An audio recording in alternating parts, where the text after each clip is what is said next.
Em 1952, no governo de Juan Domingo Perón, foi aprovado o bilhete estudantil primário. Do que se tratava? De um benefício que dava descontos no transporte público a estudantes desse nível. O objetivo era facilitar o acesso das classes populares à educação. O bilhete estudantil depois foi ampliado a alunos do ensino médio e universitário por decreto. Apesar de polêmica, a medida prevê a redução de 20% na tarifa para estudantes. Permitia às empresas de transporte compensar essa redução, aumentando o custo para o restante dos passageiros. Apesar da disposição, a tarifa com desconto nunca foi implementada na província de Buenos Aires, até que chegou a metade da década de 70 e, com ela, uma nova luta pelo já mencionado passe estudantil. Vale destacar que a maioria dos estudantes dessa reivindicação era de famílias de classe média. O que isso significava? Que, na verdade, eles não tinham muitos problemas para pagar a passagem de ônibus, mas o que eles realmente tinham era um forte senso de consciência social, sabiam que a realidade de seus colegas era diferente e não pensavam em ignorar suas necessidades. Eles começaram a se organizar nas escolas, depois nos bairros e, por fim, em nível regional. A primeira manifestação em defesa do passe escolar aconteceu em setembro de 1975. Naquele dia, a chuva forte se encarregou de molhar as poucas, mas decididas, 10 pessoas que faziam parte do protesto enquanto reivindicavam diante do Ministério das Obras Públicas. Após uma forte repressão por parte da infantaria, o grito de lutar pelo passe popular finalmente foi ouvido. O passe estudantil do ensino médio foi aprovado por decreto. Os adolescentes alcançaram uma nova conquista. Infelizmente, pouco depois, muitos desses jovens seriam novamente foco de atenção, agora como vítimas de uma das perseguições mais impiedosas. Mas não vamos nos adiantar. O que ocorreu na noite dos lápis? Que castigo tiveram que sofrer aqueles que foram sequestrados? É verdade que alguém sobreviveu? É verdade que um desses sobreviventes, algum tempo depois, foi vizinho de um de seus torturadores? Não vamos nos adiantar para responder a essas perguntas.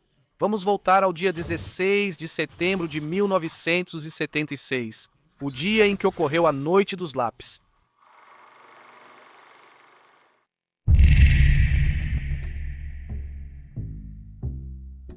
O movimento estudantil argentino começou no final do século XIX, mas um evento chave marcou sua consolidação. Em 1918, houve um movimento estudantil chamado Reforma Universitária na Universidade Nacional de Córdoba, Argentina. Impulsionado por estudantes que buscavam uma universidade mais moderna, democrática e acessível a todos. As principais demandas eram claras: autonomia universitária, uma educação mais laica e com menos influência religiosa, a participação ativa dos estudantes nos órgãos de governo universitário e uma reforma nos programas acadêmicos. O movimento rapidamente se espalhou pelas universidades do país. Após intensa luta com protestos, greves e confrontos, conseguiu-se uma profunda transformação nos sistemas educacionais.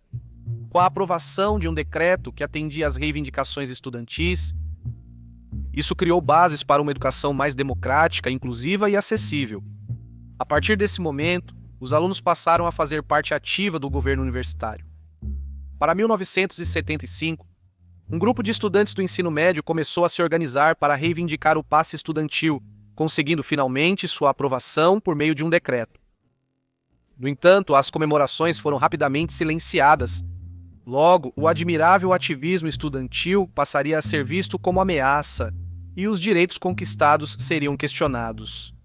Porque o 24 de março de 1976, um golpe de Estado derrubou o governo constitucional de Isabel Perón, dando início a uma ditadura cívico-militar que se autodenominou Processo de Reorganização Nacional. O regime instaurado, como é comum nesses casos, logo implementou uma política de feroz repressão contra a oposição política, social e cultural. Milhares de pessoas foram sequestradas, detidas, submetidas a torturas, desapareceram e foram executadas no que ficou conhecido como centros clandestinos de detenção. Essas instalações, geralmente ocultas ou isoladas, podiam ser fábricas, escolas, hospitais ou prédios militares abandonados. Operavam ilegalmente, servindo principalmente para a privação de liberdade, interrogatório e tortura, sob o pretexto de combater subversão e terrorismo, ou seja, grupos como Montoneros e Exército Revolucionário do Povo. Os militares intensificaram cada vez mais sua perseguição e começaram a mirar em todos aqueles que consideravam uma ameaça. Incluía militantes políticos, trabalhadores, sindicalistas, intelectuais, artistas de várias áreas e simples estudantes.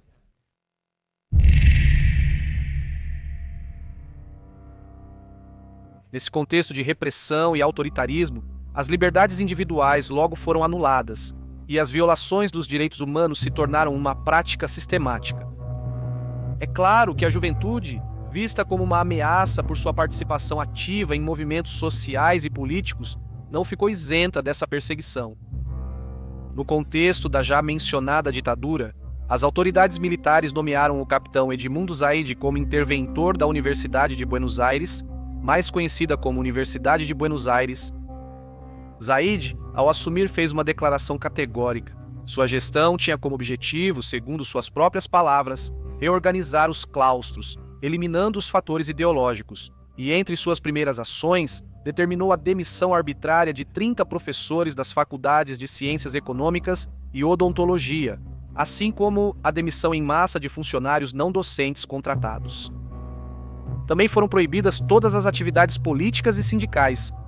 Por meio da Lei 21.276, as universidades foram intervencionadas e passaram a ficar sob o controle do Poder Executivo. Também foram dissolvidos os órgãos colegiados de governo, ou seja, aqueles compostos por representantes de diferentes segmentos da comunidade acadêmica, responsáveis por tomar decisões sobre a gestão e a administração das universidades. Inclusive, dezenas de estudantes foram expulsos, sob o argumento de que haviam infringido o regulamento que proibia qualquer atividade publicitária, proselitista ou de doutrinação no âmbito educacional. No entanto, nenhuma proibição conseguia silenciar completamente as vozes estudantis, e elas encontravam diversas atividades e formas clandestinas de organização para manifestar suas ideias. Por exemplo, a criação de revistas distribuídas principalmente de forma manual. Nessas publicações, os estudantes tratavam de políticas universitárias, situação nas faculdades, comportamento de professores, autoridades e temas de política nacional. Mas o cenário educacional havia mudado totalmente. Agora havia policiais posicionados nos telhados de algumas instituições e viaturas cercando outras. E até mesmo em algumas escolas era solicitada a documentação de todos que pretendiam entrar. Centros estudantis passaram a operar na clandestinidade. As reuniões ocorriam discretamente em bares, parques, praças ou casas de militantes. O mesmo ocorria naturalmente nas escolas de ensino médio. Em breve, o golpe mais devastador seria lançado nesse ambiente, trazendo nossa história de volta ao início.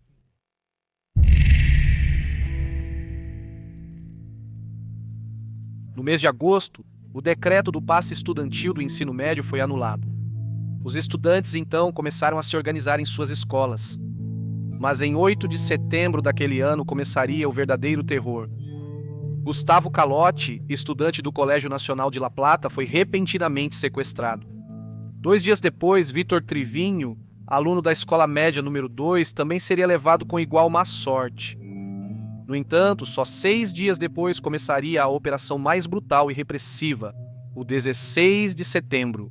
A polícia da província de Buenos Aires, comandada pelo general Ramon Campos e seu braço direito, Miguel Echecolás, utilizou-se do batalhão 601 do Serviço de Inteligência do Exército para se deslocar.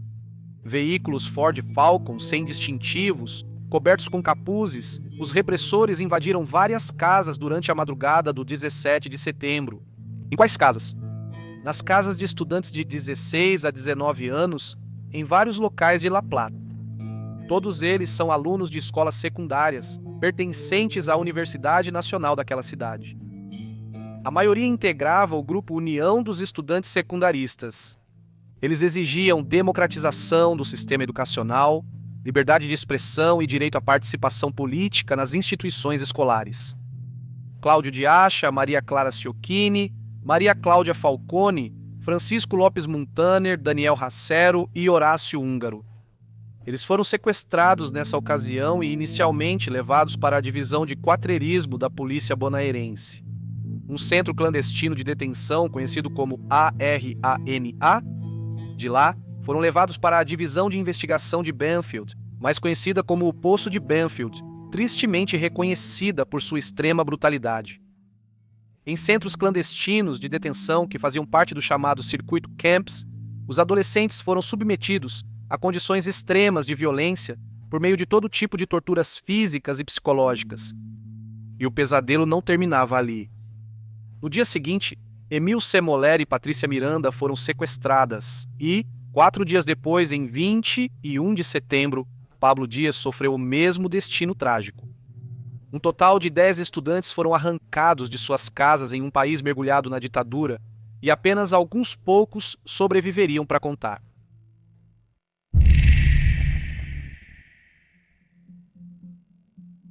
Dos estudantes sequestrados pelas forças militares e policiais, 6 continuaram desaparecidos. Apenas 4 saíram vivos. Patrícia Miranda e Emile Semoler tinham 17 anos, Gustavo Calotti já tinha 18 e Pablo Dias, o mais velho, 19. Todos eles tinham algo em comum. Haviam participado ativamente nas marchas que exigiam o passe estudantil.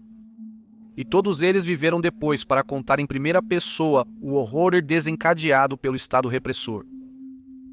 Com a volta da democracia em 1985, em um fato sem precedentes na América Latina, foi realizado um processo judicial denominado o Julgamento das Juntas, por ordem do então presidente Raul Alfonsín. O objetivo era julgar os principais responsáveis pela última ditadura militar. O processo iniciou em 22 de abril e durou meses, com a apresentação de provas, documentos e depoimentos de sobreviventes dos centros de detenção clandestinos. E entre os testemunhos, houve alguns fundamentais que foram de estudantes sequestrados no que ficou conhecido como a Noite dos Lápis.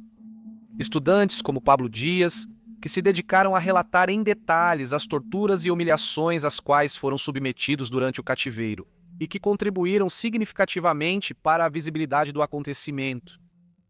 Pablo Dias contou que, durante seus 3 meses no poço de Banfield, foram torturados brutalmente, enganados com simulações de fuzilamento e expostos a cruéis tentativas de dobrar suas convicções. O homem explicou que havia um documento assinado por um comissário assessor do Conselho do General. Camps e Echecolás argumentavam que, após eliminar política e ideologicamente os setores tidos como subversivos, o foco deveria mudar para os potenciais subversivos. Mas quem eram quem? Bem, enquanto os universitários e trabalhadores eram diretamente considerados subversivos, os estudantes do ensino médio, com liderança em suas escolas, eram vistos como uma possível ameaça futura.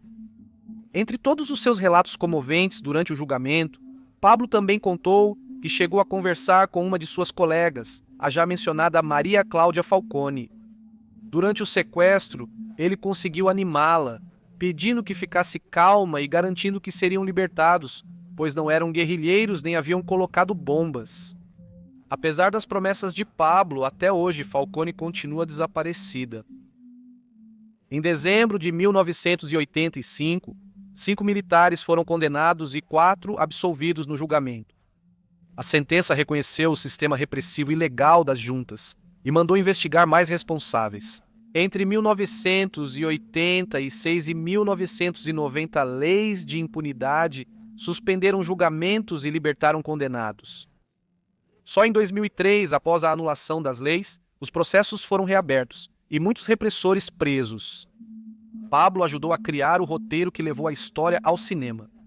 Depois, dedicou anos visitando várias escolas, com o objetivo de preservar seu testemunho e manter viva a memória histórica. Segundo ele, essa é sua forma de manter perto os companheiros de quem se despediu em Banfield, quando gritou que eles também conseguiriam sair. Uma afirmação corajosa que nunca chegou a se concretizar. Com mais de 66 anos, ele ainda combate os discursos negacionistas atuais e destaca a importância da valorização da militância e do compromisso dos jovens. Mas além de Pablo, houve outros 2 sobreviventes cujos testemunhos foram fundamentais.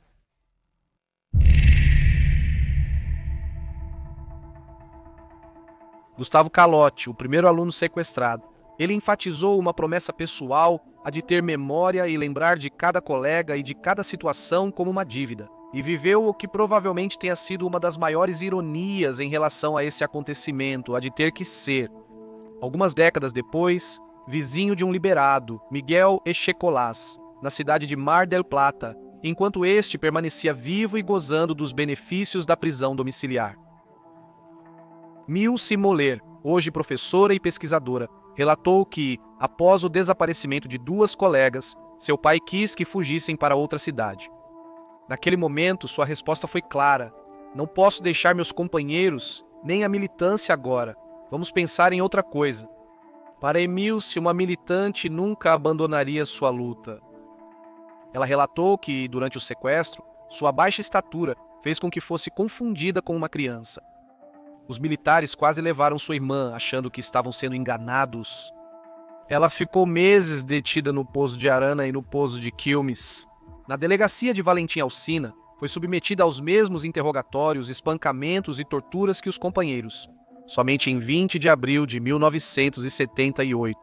Ela recuperou a liberdade, mas não totalmente, já que foi liberada sob um regime de liberdade vigiada, colocada sob os cuidados dos pais e sem qualquer possibilidade de retornar à sua cidade. Por quais motivos? A jovem de 19 anos foi, naquele momento, considerada perigosa demais pelas autoridades. Com o tempo, ela testemunhou nos julgamentos e escreveu o livro A Longa Noite dos Lápis, Relatos de uma Sobrevivente, onde relatou os tormentos que sofreu naquele período.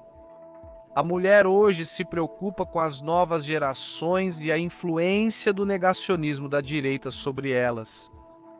Segundo as palavras da autodenominada avó militante, o desafio hoje é garantir que as novas gerações mantenham a memória e sigam com tarefas essenciais, como localizar restos de desaparecidos ou netos ainda não encontrados.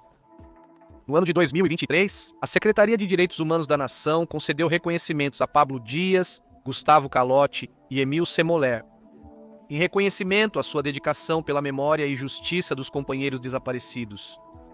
No âmbito do evento, também foi inaugurada uma placa em homenagem aos jovens detidos desaparecidos. A Noite dos Lápis virou um símbolo de luta pelos direitos humanos, deixando um legado que destaca a importância de defender a memória, a verdade e a justiça.